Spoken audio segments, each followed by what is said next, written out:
Greetings. It's Sunday night. And this is Stan. Just Stan once again, not in the studio, but in the study. And with your permission, I just wanted to remind myself of a few things, think out loud, and perhaps share something with you that might be helpful, might be useful, might be practical as you kind of wander into Monday. And that's the way it kind of is right now. I mean, what's up, Doc? What's going to go on? What's happening?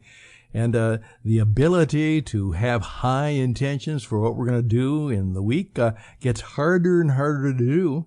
And I find that that's why I really need to do my Sunday night meeting and think and pray and talk.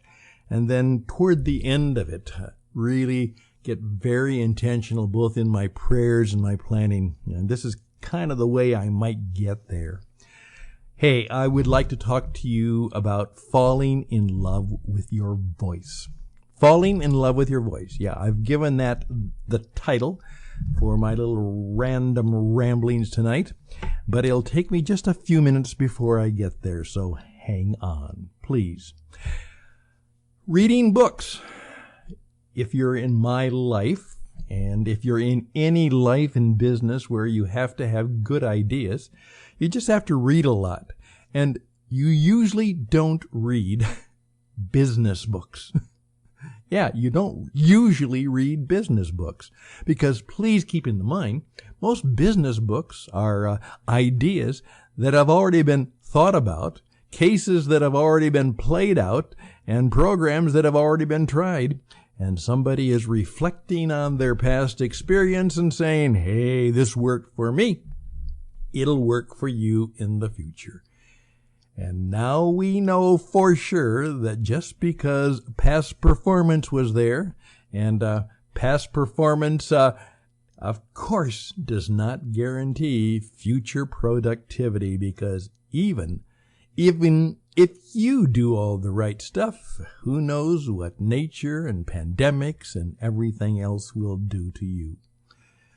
So one of the things I'm doing is exactly what my daughter encourages me to do every year. She and I are both fans of the mystery writer. Not really mystery writer, though it is a mystery. The thriller writer, Daniel Silva. And this guy is wonderful. And he's got an incredible gig. About every year, he comes out with a brand new book on the thriller experience. He's got this character named Gabriel Alone, who is a artist restoration person, but he also happens to be one of the top assassins and characters in the Israeli Secret Service. And that character goes around and does all kinds of things, usually against terrorists and jihadis. But the book we got this a few days ago is called The Order. And here we have Gabriel being called by a good friend who is in the Vatican. And one of the, and again, this is fiction, of course, the priest has been the top confidant of the present Pope in the story, of course, and he's just died. And his death is a little bit controversial, and some people are speculating whether it was not a normal death of an older man. Maybe there was something sinister in it, and that's what the book is about. And Silva comes right through. It's a page-turner, just page after page. You're getting carried along with the story. Great writer. Formulaic, of course, but people love it. And every year, hundreds of thousands of people faithfully and dutifully buy his wonderful book. So I'm reading The Order. Also, I'm continuing on a kind of a nightly basis to read the book called The Splendor and the Vile, which is a story of Winston Churchill and his intimate colleagues, comrades, and family during the time in Britain called the Battle of Britain, the bombing of Great Britain before the United States entered the war, in which it appeared that obviously Britain was going to be invaded, and she was being bombed to death before she was invaded, and those were trying and terrible times. And it's about that. A guy named Eric Larson wrote the book, and again, bring it back into times today. What does it take for a man or a woman to be a leader in trembling, terrible, terrifically difficult times? And again, a rather important experience. Then I decided to read, after reading in the New York Review of Books, called Michelangelo, God's Architect, the story of his final years and greatest masterpiece. It's by a guy named William Wallace, and not normally would I spend $30 on a book, but I might do that because this is an incredible story of, in effect, Michelangelo's final years. From 70 to 89, and he worked to the very end, and some of his greatest work was done in the last 19 years of his life. Now, that, as I've become old, and I am old now, hopefully I have the energy of a much younger man, hopefully the creativity of a much younger man, and the experience to make it even better. Certainly, that's something we all want, and I have been led to believe that we should be talking about how those of us in this stage of our lives, in our encore years is the term I use. This is our encore. We've had a career. We've raised our families. We've done a number of things, many of them well, many of them not so well, and we've all occasionally been frauds, failures, and fools from time to time. But now we are at a stage where perhaps it is coming time for us to do an encore performance. Obviously, perhaps the last one. And what should it be like? And what should it be something we do? And of course, you now know that I'm encouraging everybody in these post-COVID times, no matter what your age or stage, don't let your past be a primary guide to what you should do going forward. Please. Much of what you've done in the past and what you would be doing if things went on as normal, they won't work anymore. It's going to be very, very different. And so don't let your past performance and your past career and your past appearances be in any way the primary guide to what perhaps God is calling you, or perhaps the opportunities that are before you to do next. Do something very, very different.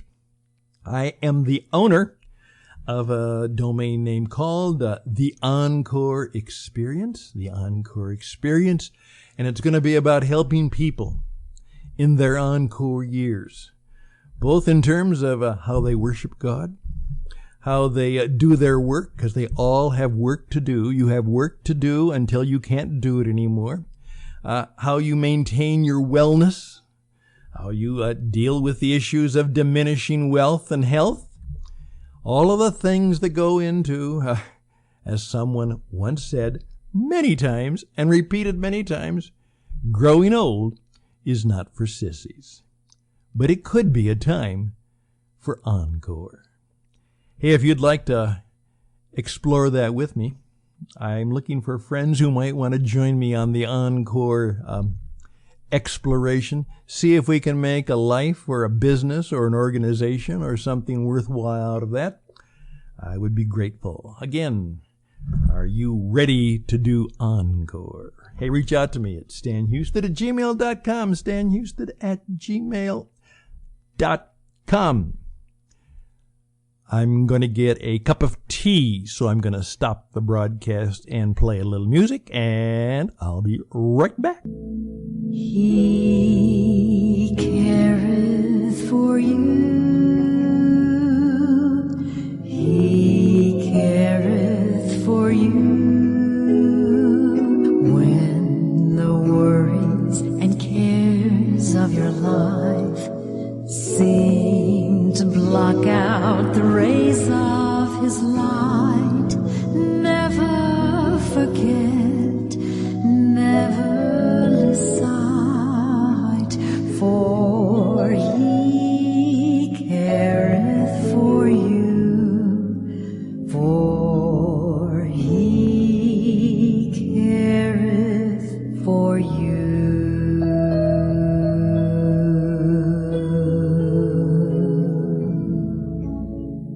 Well, I've had a lot of years in radio.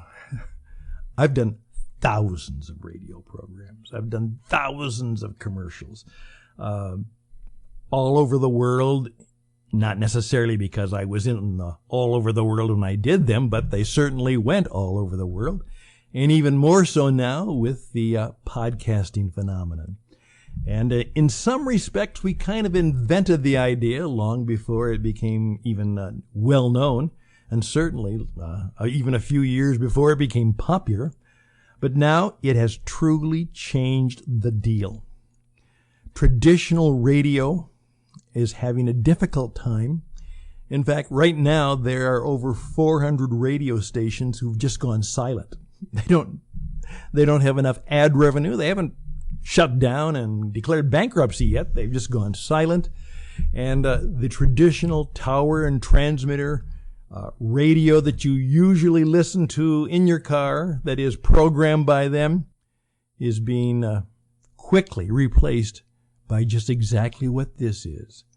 Something that you can listen to on your smartphone, on your tablet, on your computer, anywhere, anytime, on demand.